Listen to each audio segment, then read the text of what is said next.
राष्ट्रवादी अजित पवार गट विधानसभा निवडणुका महायुती सोबत लढणार की स्वतंत्र लढणार अशी चर्चा सुरू झाली आहे। याचं कारण म्हणजे अमोल मिटकरी यांनी केलेले एक ताजं विधान। बघूया त्याबद्दलचा एक रिपोर्ट।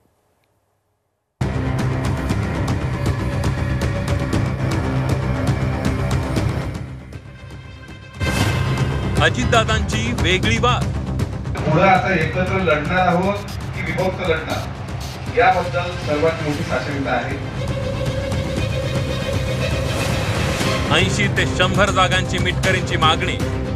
80 ते 100 जागा लढवायच्या आणि आमची मागणी सुद्धा महायुतीमध्ये तशीच आहे।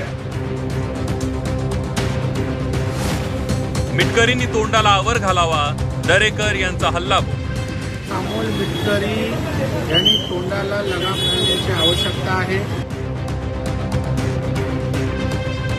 आगामी विधानसभा निवडणुकीत राष्ट्रवादी अजित पवार गट वेगळी वाट धरणार का याची चर्चा सुरू झाली। या चर्चेचं कारण म्हणजे अजित पवार गटाचे आमदार अमोल मिटकरी यांनी केलेलं एक विधान। विधानसभा निवडणूक महायुती एकत्र लढणार की नाही याबाबत साशंकता असल्याचं मोठं विधान अमोल मिटकरींनी केलंय, तर 80 ते 100 जागांची मागणी ही मिटकरींनी केली आहे। एकत्र लढणार आहोत की विभक्त लढणार याबद्दल सर्वात मोठी साशंकता आहे। 55 मतदारसंघ आम्हाला भेटले तर आम्हाला ते आमच्या अपेक्षेपेक्षा फार कमी असतील। त्याच्यामुळे आमचा प्रयत्न असा आहे, जे भुजबळ साहेबांनी मागच्या वेळेस मागितलं होतं की 80 ते 100 जागा लढवायच्या आणि आमची मागणी सुद्धा महायुतीमध्ये तशीच आहे। अमोल मिटकरींच्या बोलण्याला महत्त्व देण्याची गरज नाही, तसंच मिटकरींनी तोंडावर आवर घालावा असा सल्ला भाजपच्या प्रवीण दरेकरांनी दिला।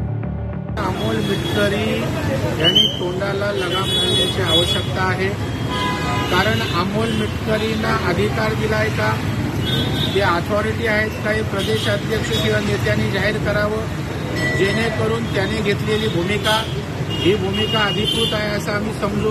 त्याच्यामुळे अमोल मिटकरीच्या बोलण्याला महत्त्व द्यावं असं मला अजिबात वाटत नाही। दरेकरांनी मिटकरींवर हल्लाबोल केल्यावर शांत राहतील ते मिटकरी कसले? दरेकरांनी मला शहाणपणा शिकवण्यापेक्षा स्वतःच्या तोंडाला आवर घालण्याचा प्रतिहल्ला मिटकरींनी चढवला।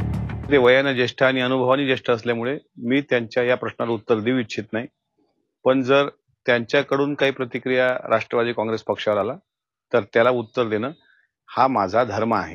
त्याच्यामुळे त्यांनी मला शहाणपणा शिकवल्यापेक्षा स्वतःच्या तोंडाला आवर घालणं मला असं वाटतं समयसम्मत ठरेल।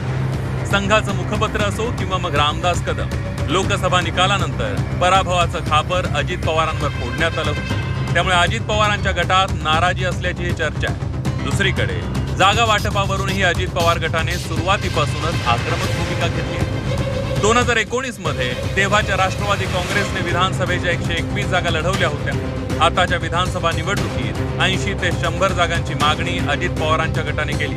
मात्र आता अजित पवार महायुतीत आहेत, तेव्हा जागा वाटपाची मागणी पूर्ण न झाल्यास अजित पवार वेगळी वाट धरणार का असा प्रश्न मिटकरींच्या विधानामुळे उपस्थित झाला। जयेश जगडसह ब्युरो रिपोर्ट, झी 24 तास।